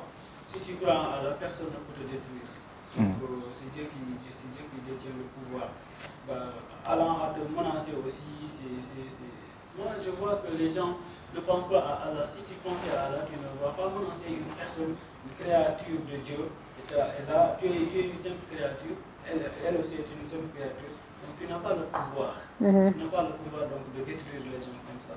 Donc pour son cas, vraiment, je te condamne encore. Moi quand je suis allé jusqu'à porter plainte, je vais aller au bout. Parce que si tu laisses la chose tomber comme ça, lui il va dire que même si ce n'est pas toi, prochainement il va le faire encore avec d'autres personnes. Donc la justice est là. Il faut aller au bout. Voilà, alors j'aime bien, quand Momat dit la justice est là, croyez-moi, j'ai des sérieux doutes. Parce que c'est là-bas où on m'a dit non, laisse, on va lui parler, il ne va plus jamais recommencer. Je suis désolée, et Fatou, tu étais là. Donc il faut comprendre que c'est même pas parce qu'il m'a influencé, c'est pas ça. Mais après, tu te sens méchante, quoi. Tu te sens mauvaise si tu le ramènes, tu le ramènes en prison. Après, moi aussi, j'ai pensé à ses enfants, c'est vrai. Parce que je me suis dit, déjà, il n'avait pas d'argent. Et voilà, quoi, j'ai pas envie de mettre ça... Ouais, voilà, franchement, j'ai pensé aux enfants. Mais c'est là-bas aussi, c'est à la police, ils ont dit, non, bon, on va arranger, nous sommes dans la médiation. Mais c'est facile. Et au début, je le prenais pas bien. Hein. Au début, je disais, mais vous vous rendez compte? Et si on fait ça à votre épouse? Et si on faisait ça à vos sœurs? Là, c'est directement la prison, directement déféré, prison. Et donc, en fait, c'est pourquoi je parle d'injustice, parce que quand c'est les autres, non, arrange la situation, mais quand ça touche les femmes de leur maison, dis donc, alors là, c'est la prison directement. Ce n'est pas à eux de vous dire laisser, c'est lui qui doit se pardonner devant vous, et avec ton cœur, tu vas laisser la chose. Mais ce n'est pas la police ou bien c'est eux qui vont te laisser la chose. Bon, personnellement, aujourd'hui, encore, parce que là, c'est passé il y a peut-être un mois, je crois, même pas un mois, même pas un mois, je ne pardonne pas. Si on doit me châtier, c'est parce que je ne pardonne pas. Comment tu peux pardonner tous les jours, là? C'est pas possible. Si on t'agresse tous les jours, là, tu vas pardonner tous les jours? Mais encore une fois, je suis qu'un être humain. Je ne suis pas surhumaine, hein, donc je n'ai pas de pouvoir, comme tu l'as dit. Il y a parfois des personnes qui pensent avoir un pouvoir. Je ne pardonne pas. Non, il y a des choses que tu ne peux pas pardonner. Il y a des choses, il faut les régler. Parce que aussi, cette personne-là qui vous a dit, voilà, on va se lancer. Et si tu étais la fille du procureur, comment ça va se passer? Fille du procureur, je pense que là, le gars était déjà en prison. 10 ans donnés déjà. Et la loi est pour tout le monde, donc il faut aussi éviter de faire la tolérance judiciaire. Donc, tu peux arranger la personne qui a tort, mais aussi tu peux influencer aussi de continuer à le faire. Mais je passais pour méchante, hein. franchement, c'est le sentiment que j'avais. Finalement, c'était moi le criminel en réalité. Donc, finalement, tu ne comprends plus. C'est pourquoi je disais qu'il y a vraiment une justice au Sénégal. On va regarder ensemble le micro-trottoir, donc toujours le thème agression verbale, agression physique. Il y a-t-il une justice? C'est tout de suite.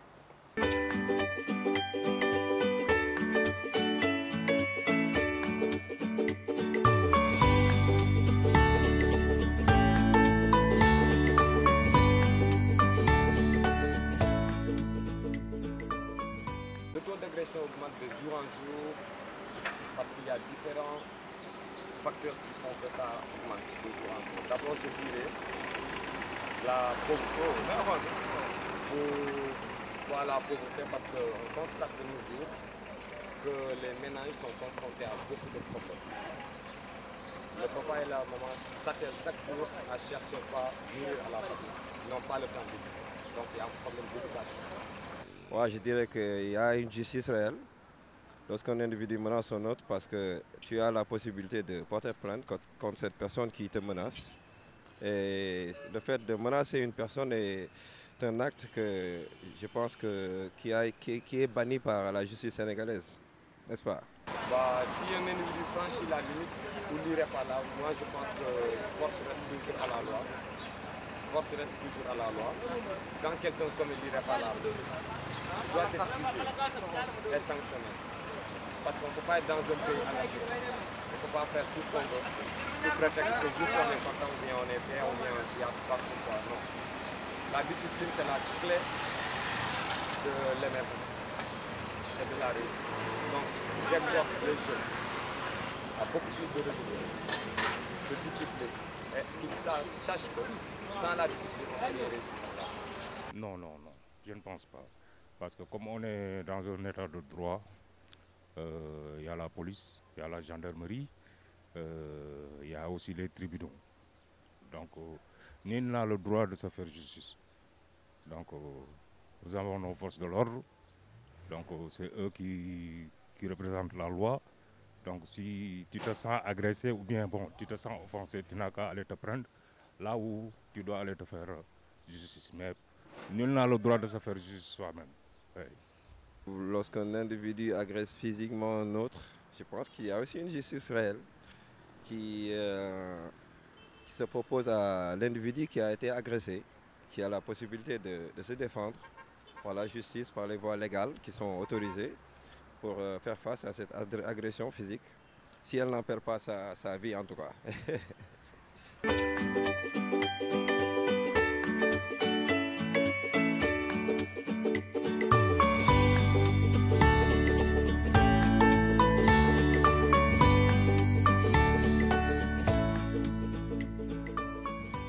Comme nous l'avons entendu, c'est exactement les propos qu'on se dit depuis tout à l'heure, donc agression verbale, agression physique, et donc ce que la personne encourt concrètement au niveau de la loi, et donc c'est quand même au niveau pénal.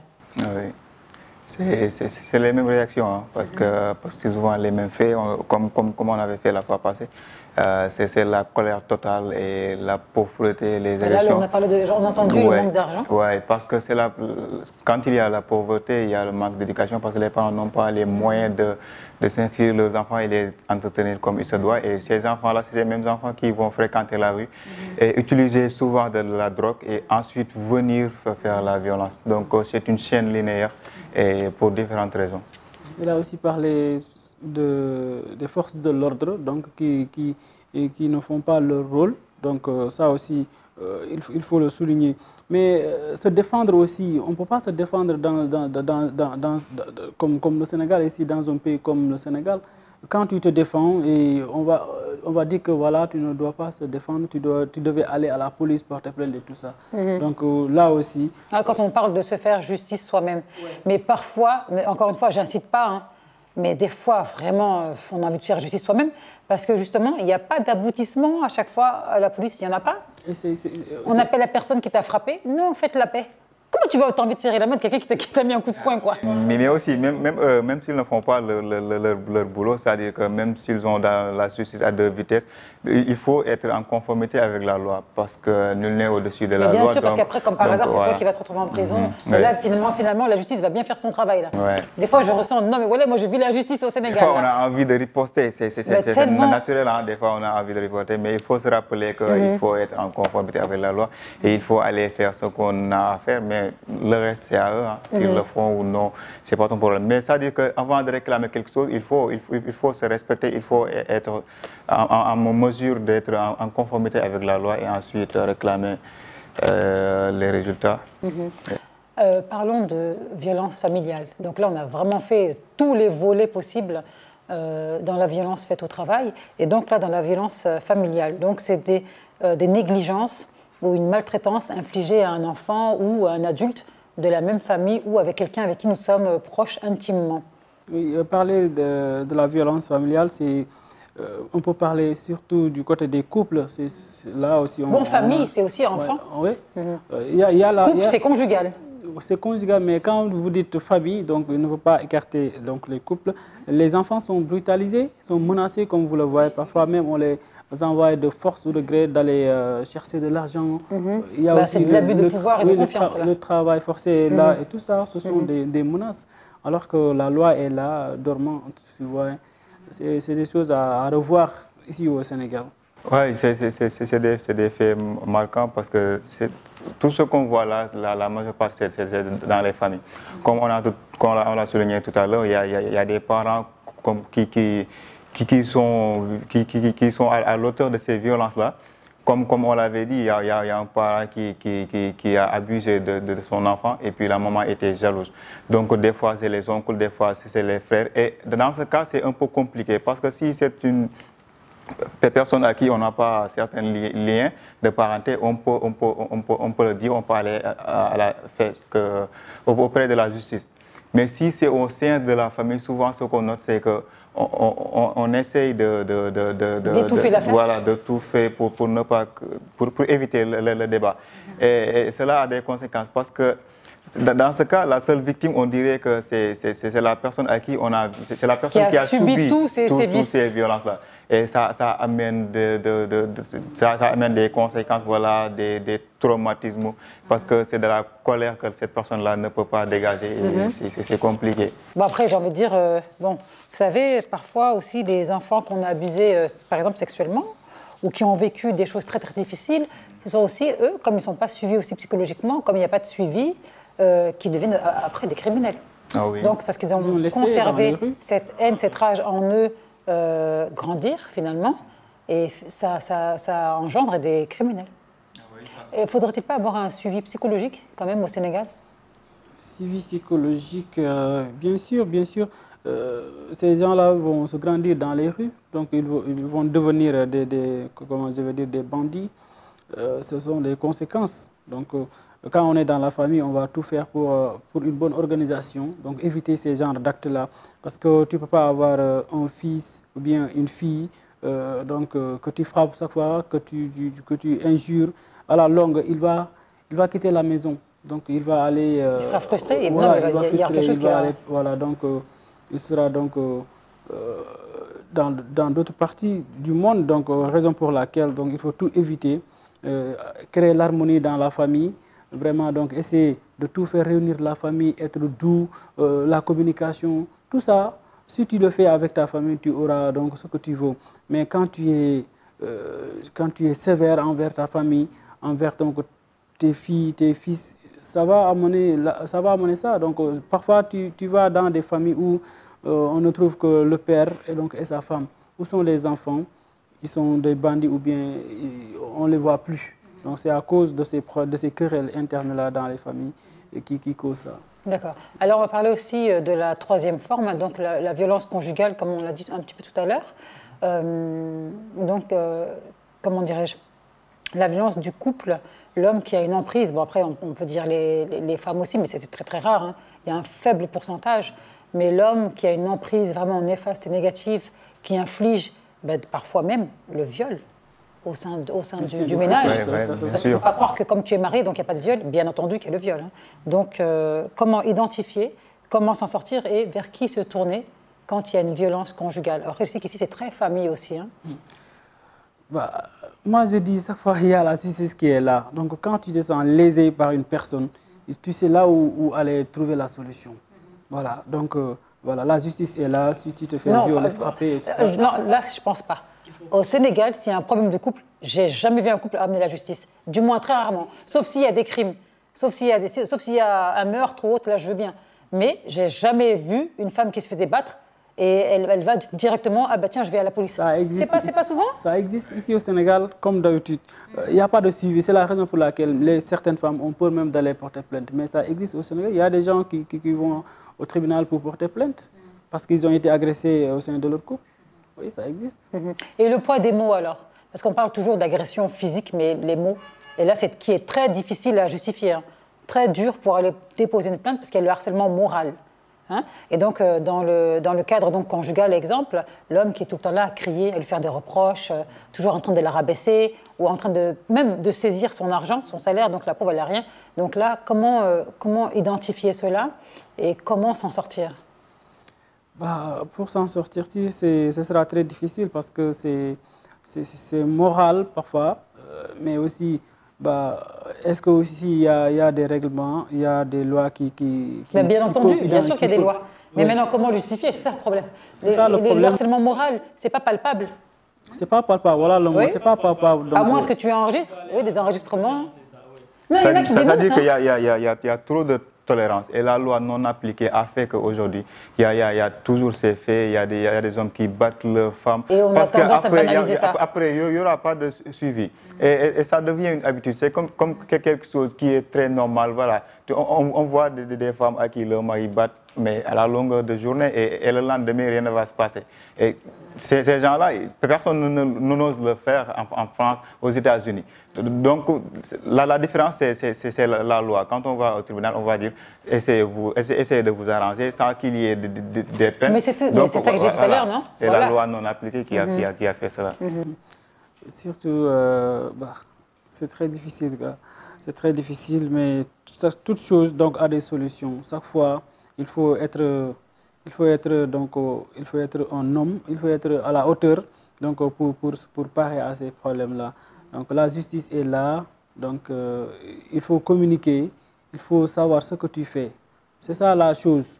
Chaque personne, si tu connais ce que tu fais, donc il n'y aura pas de problème. Donc les hommes, les femmes peuvent cohabiter normalement, les couples également. Tout ceci dans la communication. Si vous sentez que vous ne pouvez plus vous vivre, mieux vaut que vous vous séparez. C'est mieux de vous battre ou bien d'invectiver les gens comme ça. Je pense que c'est la seule solution. Dans la vie, il y a deux choses, le oui ou le non, la vie ou la mort. Si vous ne pouvez pas aller ensemble, il vaut mieux vous séparer. C'est mieux vaut de dire aux hommes, donc, ou bien aux femmes, je ne vais pas divorcer, forcément vous allez rester avec des insultes et tout ça. Ça se voit. La conséquence, il y a un homme qui s'est suicidé au Sénégal tout récemment. Donc tout ceci découle de ces problèmes-là. Si vous ne pouvez pas vivre ensemble, mieux vaut que vous vous séparez dans l'amiable. L'entêtement aussi peut causer ces drames-là. Effectivement. Voilà. On va ensemble écouter donc, un courrier qui nous est venu cette semaine, toujours hein, le thème agression physique et verbale. C'est tout de suite.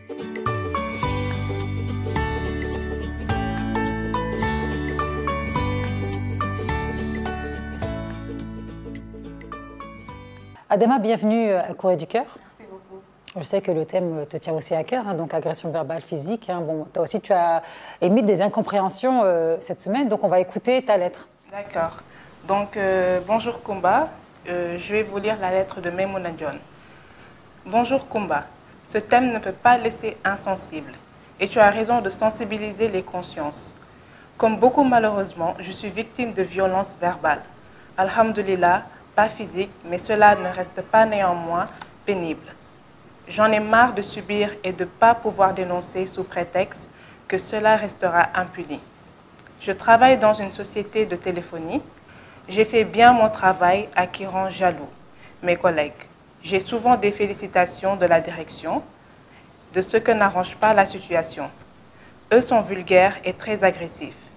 Ils n'ont aucune éducation et ne respectent même pas les hiérarchies.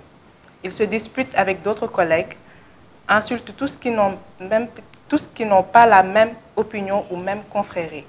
Je ne démissionnerai jamais. Je me demande ce qui pourra les arrêter. Une plainte, une convocation à la police. J'en suis à la 2e convocation, mais cela ne changera rien. Que faire? Maimouna Ndione. Alors, j'ai commencé par Thiam, Momat, ensuite Adama. Ah, c'est toujours compliqué, hein, c'est les violences, et surtout sur la réaction des collègues. Ouais. C'est compliqué, c'est de la jalousie, et toujours, hein. Ça se voit, hein, et puis c'est souvent, c'est vos affaires, hein, c'est l'affaire des filles. Non, j'ai dit oui, en plus, non, si, la jalousie, c'est vous. Franchement, parce qu'à chaque fois... T'as des hommes jaloux? Mais c'est plus fréquent chez les femmes et tout. Les hommes, on ne le fait pas comme ça, mais vous, c'est souvent le problème. Quand il y a la jalousie, c'est vous. Tout à l'heure, c'était entre une femme et toi. Et là aussi, c'est pareil, donc c'est compliqué. Mais ce qui me choque, c'est la réaction des... Qui a précisé que c'est entre des femmes, là? C'est ce qui s'est expliqué? Mais j'en suis sûr. Ces collègues-là, celles qui dérangent le plus, c'est celles qui dérangent le plus. Oui, j'en suis sûr, c'est entre femmes. Parce que c'est de cela, vous, ceux qui vous intéressent, voilà, regardez le regard malicieux vos relations avec le boss et tout, c'est là des relations avec le patron, donc moi aussi, pourquoi pas. Les hommes sont jaloux, et moi je sais de quoi je parle, les hommes aussi sont jaloux. Mais pas aussi jaloux que vous. La jalousie, c'est pour les filles. Franchement, même s'il y a des hommes jaloux, c'est une minorité. Non, mais il faut vivre pour pouvoir en parler. Il y a de la jalousie entre hommes, et ça, je le vois quand même, il faut arrêter. Ça se manifeste pas comme et aussi jalousie homme-femme. Il y a des hommes qui sont jaloux de femmes aussi. Mais il y a plus de jalousie entre femmes que des jalousies entre hommes-femmes. C'est vrai ou non? Maïmouna, tu n'as pas la chance. Moi, je donne la parole à Thiam pour qu'il te donne conseil. Mais c'est ça, la jalousie. Il casse la fille là aujourd'hui. C'est la 2e fois, quand on parle, la fois passée, vous avez parlé que voilà, les femmes ne veulent pas, ne veulent pas qu'une femme émerge. Non, mais vous savez ce qu'il m'a dit en début d'émission? Il a dit, si vous ne vous aimez pas... La semaine dernière, tu m'as lâché là. Oui, parce que ça me tient à cœur. C'était vous, aujourd'hui aussi, c'est encore vous. Donc la jalousie, c'est votre affaire. Mais ce qui me choque, c'est la réaction des hommes de tenue. C'est-à-dire qu'à chaque fois qu'il y a une plainte, ils ne réagissent pas. Oui. Et c'est compliqué. Et quand c'est leur famille, ben là, comme par hasard, là, on y va à fond. Là. Ouais. Et quand moi je sors, je touche la fille du procureur, mais je risque de finir ma vie en prison. Oui, c'est vrai. Donc pourquoi pas tout le monde, et on dit que la justice c'est pour tout le monde. Donc je dirais que la justice c'est pour les faibles. Donc. Et il faut qu'il y ait des solutions à cela. Qu'est-ce que tu conseilles à Maïmouna? Qu'elle reste forte, elle n'abandonne pas, parce que si elle abandonne, les autres vont fêter leur victoire. Hein. Elle n'a qu'à rester plus forte et bosser dur. Elle va finir vainqueur, Inch'Allah. C'est vrai. Ouais. Momat? C'est le même scénario, hein, et puis c'est noté dans toutes les entreprises. La jalousie est là, c'est la jalousie qui cause souvent donc, ces genres d'agression verbale surtout. Mais si on est faible, donc on sera donc la victime. Donc il faut rester toujours courageuse, donc dire que voilà, moi je crois en moi, donc je travaille. Lui, elle est travailleuse, donc il ne faut pas qu'elle donne l'oreille aux autres. Donc il faut travailler. Mais ce que je dénonce encore, la justice qui est là vraiment, qui ne fait pas son travail. Donc si une personne est victime, il se plaint devant vous, il faut vraiment donc voilà, donc trancher pour trouver ces gens-là qui sont derrière. Mais il a parlé de confrérie également. Ça aussi, ça se voit. Peut-être ils ne sont pas de la même religion. Ça peut être aussi la cause. Hein, parce que si elle est musulmane, elle fait bien son travail. Ou bien si elle est chrétienne, elle fait bien son travail. Donc c'est pour souligner qu'il y a des causes qui sont derrière. Mais peu importe. Ce qui importe, c'est le travail. Et donc, c'est Allah aussi qui est derrière. Il ne faut pas être libre, comme je le dis chaque fois. L'homme n'est pas libre. Sociétalement, religieusement, l'homme n'est pas libre. Adama, qu'est-ce que... non, Mohamed, donc qu'est-ce que tu conseilles à Maïmouna? D'être forte, hein, d'être forte et de croire en soi. Donc, elle est sur la bonne voie. Elle n'a pas tort, elle travaille. Donc, si les autres donc, sont jaloux de son travail, donc ça ne concerne qu'à eux. Donc, lui... Donc elle doit travailler et croire en soi, c'est fini. Très bien. Adama, qu'est-ce que tu conseilles à Maïmouna? Déjà, elle est en train de subir un harcèlement. Donc, et l'harcèlement, je pense que c'est dans tous les domaines. Donc moi, ce que je lui conseille, c'est d'être forte et aussi de ne pas se laisser faire. Voilà, parce que avant tout, c'est une femme et elle doit avoir du caractère. Donc, elle ne doit absolument pas se laisser faire. Absolument pas. D'accord. Alors, bon, Maïmouna, déjà dans ce courrier, il y a quelque chose qui m'intrigue. Donc, on a parlé d'harcèlement, j'ai entendu confrérie. Donc, je pense que c'est aussi une musulmane et que les autres sont des musulmans. On parle de confrérie quand c'est la même religion. Donc, voilà, donc elle dit, bon, comme apparemment, ce n'est pas la même, donc elle voit qu'il y a aussi cette différence-là et que, bon, apparemment, qu'on l'attaque. Donc, le harcèlement moral qu'elle subit, bah, je pense qu'il est temps de créer des preuves et après d'aller jusqu'au bout. Mais il y a quelque chose qui m'intrigue dedans. On a parlé d'injustice, on a parlé que la police ne fait pas son travail. Elle est dans un lieu de travail et l'employeur. Donc déjà, la première personne et le premier responsable, c'est l'employeur. Pourquoi tu ne pars pas voir l'employeur dénoncer ça déjà, d'emblée? Déjà, moi, c'est ça qui me vient à l'esprit tout de suite. C'est même pas déjà au niveau de la police, déjà règle ton problème au sein de la société. Ton employeur doit faire son travail. Il doit sanctionner.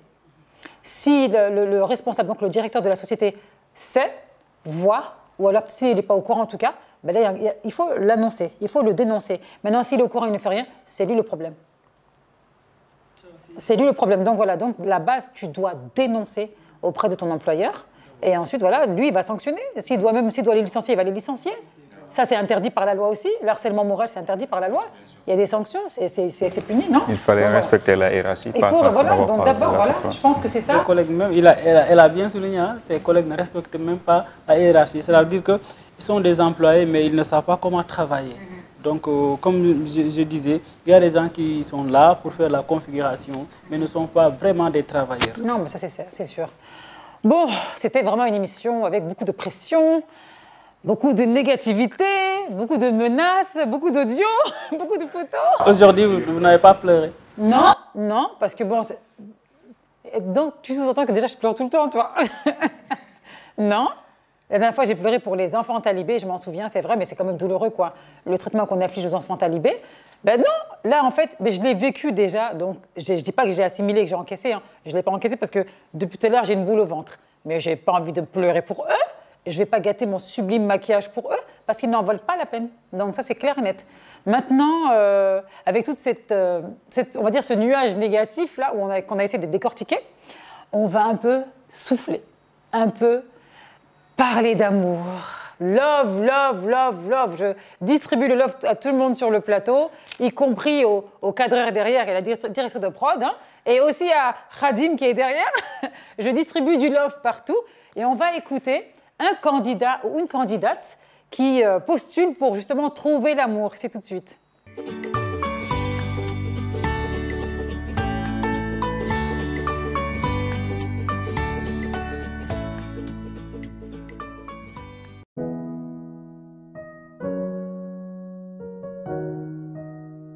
Je m'appelle Christine Thérèse Guetno.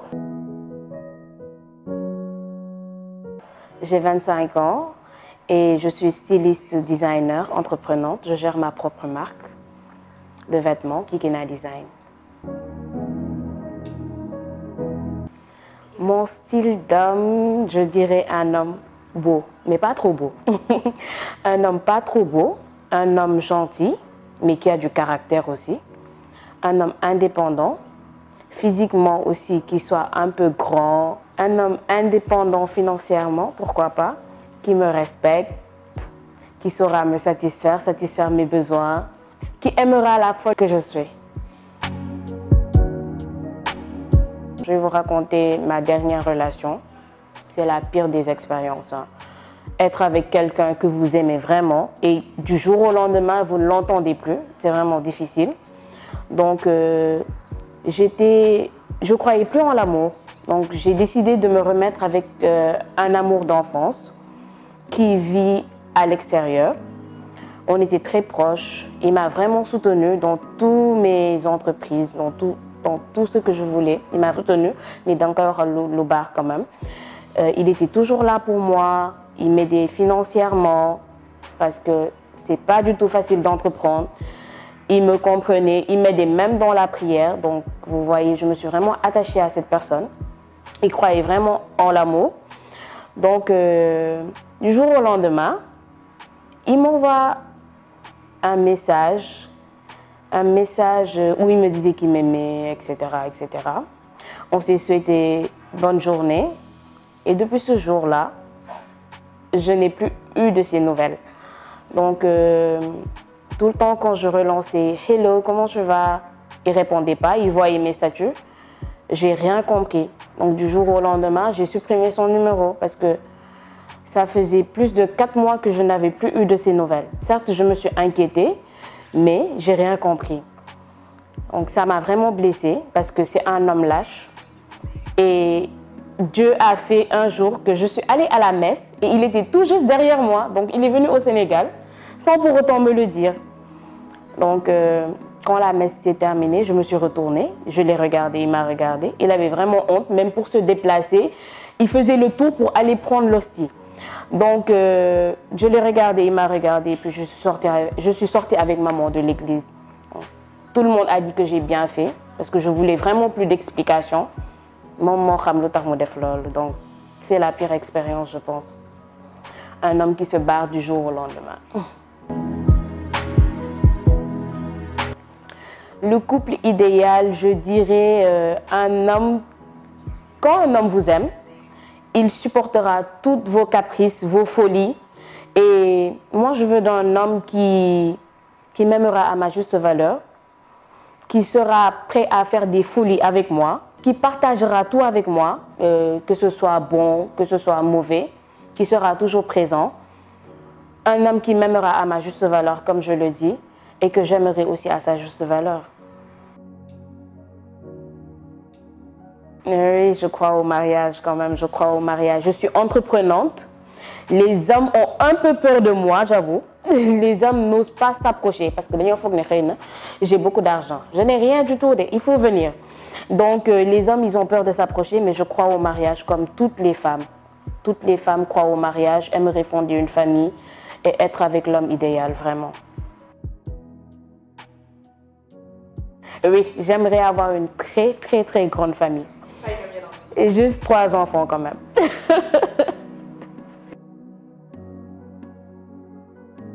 Le pire des hommes, comme je viens de le dire, un homme qui lâche tout, qui t'abandonne sans pour autant te donner d'explications. Un homme, il faut savoir assumer en fait. Ce sera le pire des hommes. Un homme aussi colérique, non. Un homme colérique qui ne pense qu'à lui, aigri, égoïste. Vraiment, c'est le pire des hommes. Je suis très fidèle en amour parce que j'aime pas quand on me trompe, donc je rends l'appareil à la personne. Et de par mon expérience, j'ai vraiment aussi aimé quelqu'un, j'étais fidèle. Lui aussi, il était fidèle, mais à un moment, il y avait des problèmes. Donc à un moment, il pensait que peut-être il n'y avait plus l'amour. Du coup, il a osé me tromper. Et quand quelqu'un me trompe, Dieu a fait que moi, puisque je suis fidèle, peut-être il y a le fait de savoir quand quelqu'un me trompe. Donc quand j'ai su, je l'aimais énormément, mais je me suis cassée vraiment. Donc j'aime pas du tout l'infidélité. En amour, un homme qui me comprend, qui sera toujours là pour moi, qui est fidèle. Un homme avec qui je pourrais faire des folies surtout. Faux, vrai, vraiment, ça me tient à cœur. Un homme qui me respecte. En tout, c'est tout.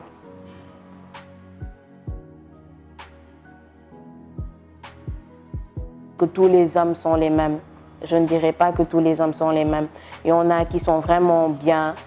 Vous nous si nous parents, donc on sait que il y a des hommes qui sont bien vraiment. Donc, je crois en l'amour et j'espère retrouver l'amour.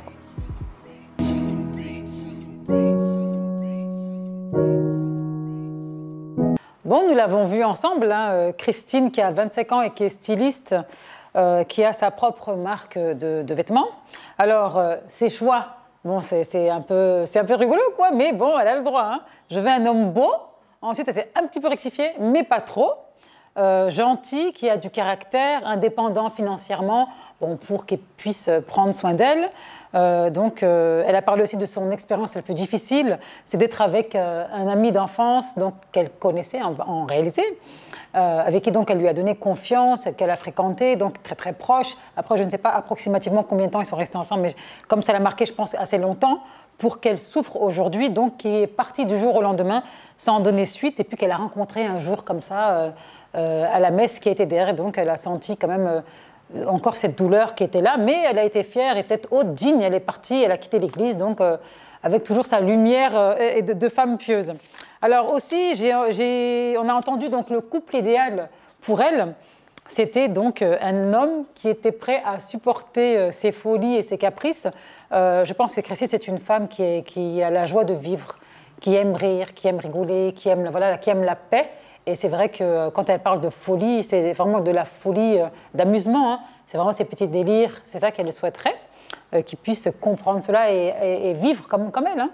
Ensuite, bien sûr, elle croit malgré tout, malgré cette histoire mauvaise et très difficile et douloureuse, elle croit quand même au mariage. Elle a aussi envie de fonder sa famille et avoir plusieurs enfants. Et elle dit être très entreprenante et que les hommes ont peur d'elle, parce qu'elle est quand même un petit peu, je dirais, indépendante. Voilà. Donc, bon, le pire des hommes, on l'a entendu, hein, c'est l'homme qui prend la fuite. Donc, ça a quand même créé un petit traumatisme chez Christine. Et aussi les hommes colériques. Ça, c'est sûr qu'on n'a pas envie d'avoir un homme qui frappe ou qui crie ou qui insulte à côté de soi. Elle ne supporte pas l'infidélité, donc est fidèle.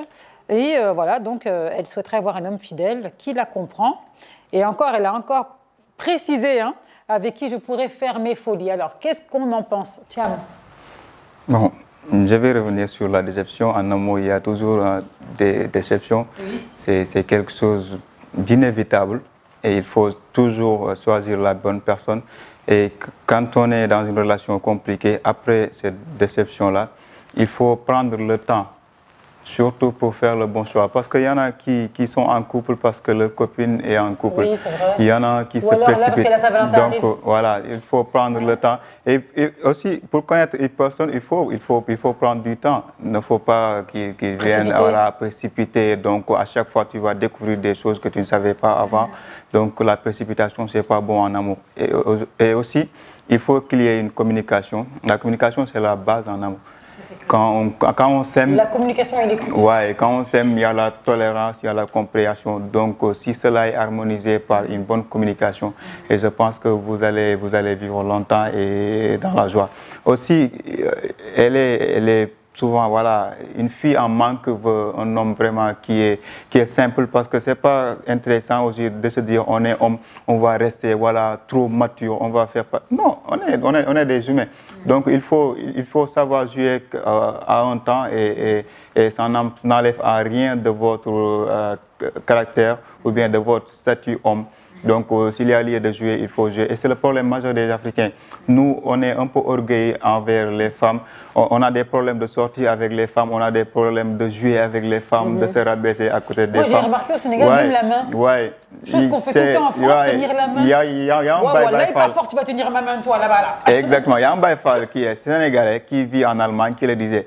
Et il disait, aujourd'hui, je suis allé acheter des bonbons avec mes enfants. Mais si c'était au Sénégal, il allait dire, oui, allez acheter. Ils ne vont pas accompagner cet enfant-là. Voilà, il y a on a un manque de simplicité. Et quelque chose que je voulais dire, c'est-à-dire qu'un homme parfait, moi je ne crois pas. Il n'y a pas une relation. Une relation parfaite aussi n'existe pas. Parce qu'il y a un grand savant qui disait, qui a de l'expérience, il disait qu'en amour, il n'y a pas de relation parfaite. Il faut juste choisir la personne à qui on va se bagarrer. C'est ça. Il n'y a pas de parfait. La notion de parfait n'existe pas en amour. Parce que si on était parfait, on allait être des prophètes. Donc, l'imparfait de notre existence a fait qu'aujourd'hui, on est simple, on est des hommes, on fait des erreurs. On peut trouver une personne parfaite. Mais on peut aussi, voilà, exactement, c'est là où je voulais revenir. On peut trouver une personne parfaite à ses yeux. Parce que si aussi on aime, c'est-à-dire, il y a la tolérance, quoi. même on sait que cette personne-là, elle est comme ci, comme ça, mais quand on l'aime, voilà, on ne voit pas les l'amour aveugle. Voilà, c'est l'amour aveugle. Donc il faut rester fort, il ne faut pas décourager, il ne faut pas vivre une situation qui va te pousser à haïr les hommes ou bien te venger. Il faut savoir que toujours, les hommes ne sont pas les mêmes. S'il y a des mauvais, il y aura aussi il y aura la personne. Parce que aussi, il y a une chose.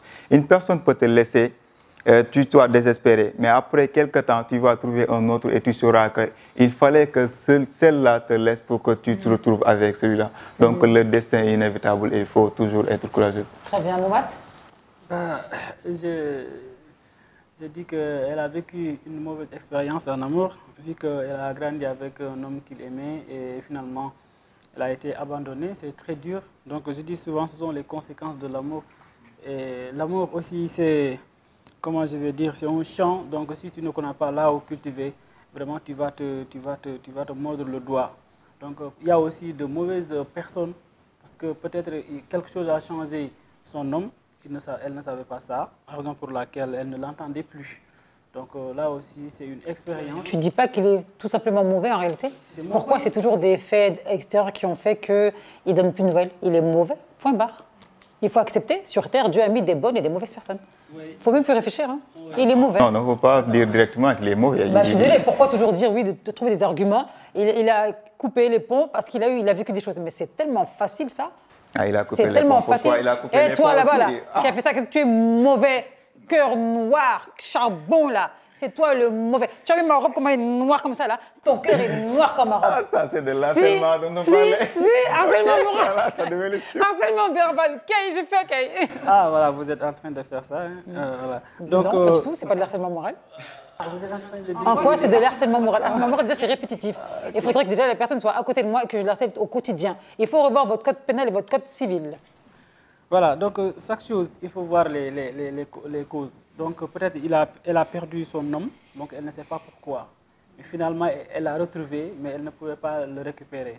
Donc c'est très difficile. Chercher un homme qui se bat, oui, si tu veux être heureux avec ta femme, tu auras des enfants, vraiment tu dois être un guerrier, donc tu dois tout faire. Je vois que les hommes ne calculent pas ou bien n'analysent pas ce qui se passe dans le monde. Si vous voyez les animaux, même avant de faire l'amour, ils sont en train de draguer la femme pour faire ce qu'ils veulent. Séduction, quoi. Bah oui. La séduction, même aussi les oiseaux, ils chantent pour leur femme. Donc pourquoi l'être humain ne peut pas... Pourquoi, monsieur, tu ne chantes pas pour la femme? Toi aussi, chante. Orgueilleux, comme l'a si bien dit l'autre là, Cham, oui, il ne faut pas être orgueilleux. Il faut se rabaisser donc pour être... Mais je dirais que ce n'est pas tout le monde, hein, parce qu'il y a des Sénégalais quand même, c'est des grands lovers. Hein. Tu as des Sénégalais, ils ont l'amour dans le sang, ils sont gentils avec la femme. Au contraire, ils sont là, petits soins. Il y en a. En fait, moi, je n'ai pas l'image du Sénégalais qui est dur. Ce n'est pas vraiment dur, il a de la pudeur. C'est juste ça. Ne pas confondre avoir de la pudeur et être dur ou insensible. Le Sénégalais, il a beaucoup de pudeur. Même s'il aime jusqu'à en mourir, il aura du mal à dire à sa femme « je t'aime », or que matin, midi et soir, il y pense. Tu vois ? C'est-à-dire, il faut... Quand vous aimez une personne, il faut donc la montrer. Ça, de toute façon, là, je ne détourne pas. Oui, tu aimes, montre. C'est le concret. Comme je dis souvent, les paroles, pour moi, c'est du vent. Tu dois montrer. Moi, même tu peux me dire « je t'aime 100 fois dans la journée », ça rentre là, ça sort là-bas. Il faut montrer que tu aimes quelqu'un. Mais bien sûr, c'est facile de dire « je t'aime ». Surtout ici, on dit « je t'aime » facile. Hein. Il faut montrer. Ça aussi, je dis qu'il faut connaître l'amour. Si tu ne connais pas l'amour, donc tu ne peux pas faire ça. Donc il y a des gens même qui ne sont pas romantiques. Donc comme elle là, je la souhaite d'avoir un homme beau et romantique et avec de l'argent.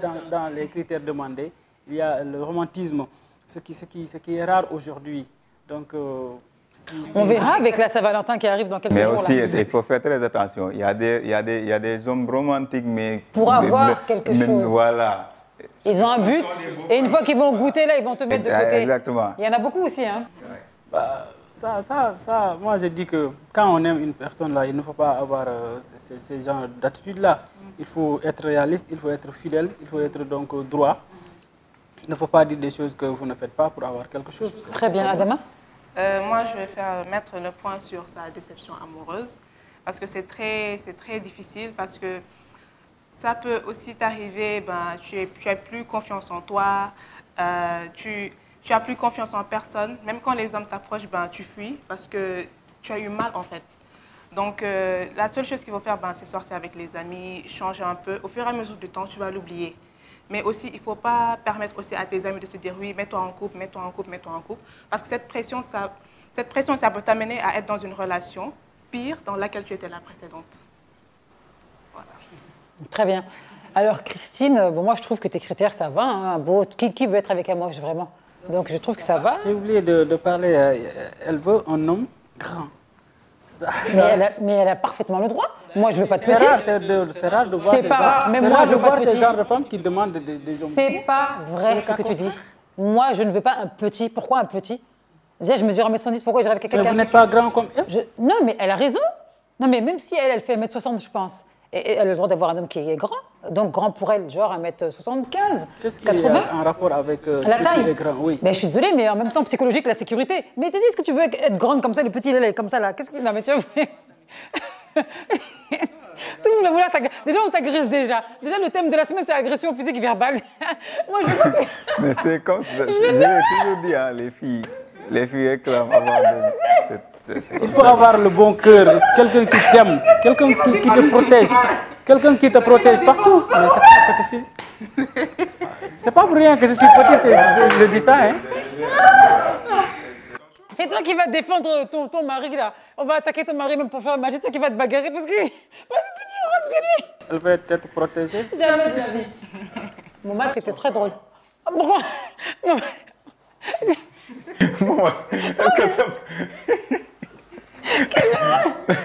Pourquoi cette question? Non, vraiment. Qui veut d'être avec quelqu'un de petit, quoi? Mais faut pas les voir. Ah, Christine!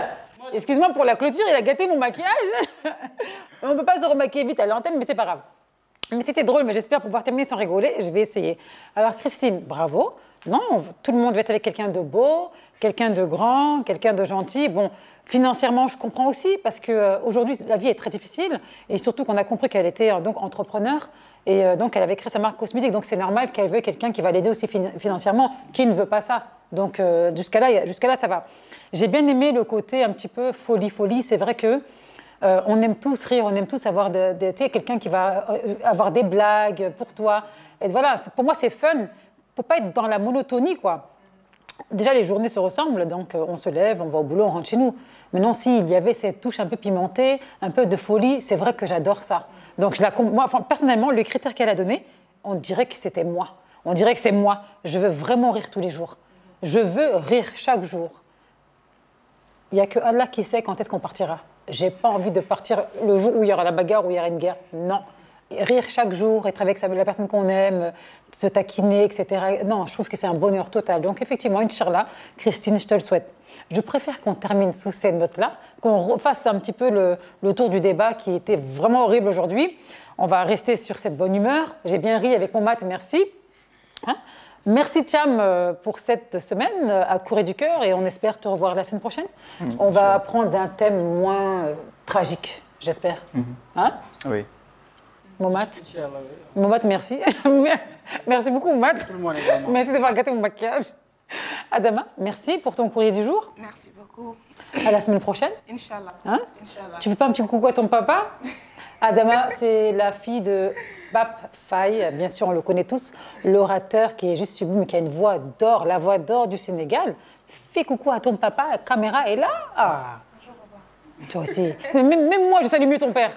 Hé, Pape, Inch'Allah, il faut revenir à l'émission Good Morning Sénégal. Et aussi, Pape, est-ce que tu as reçu ton invitation du jeudi 24 février? Hein? J'espère bien. Ah, Adama, t'as pas donné. Adama, après l'émission, on va te chicoter. Quant à nous, on se revoit la semaine prochaine, Inch'Allah, avec un débat encore plus intéressant, beaucoup plus de choses à entendre et à comprendre. Et aussi, comme je dis souvent, pour éveiller les consciences au Sénégal. À très vite, Inch'Allah.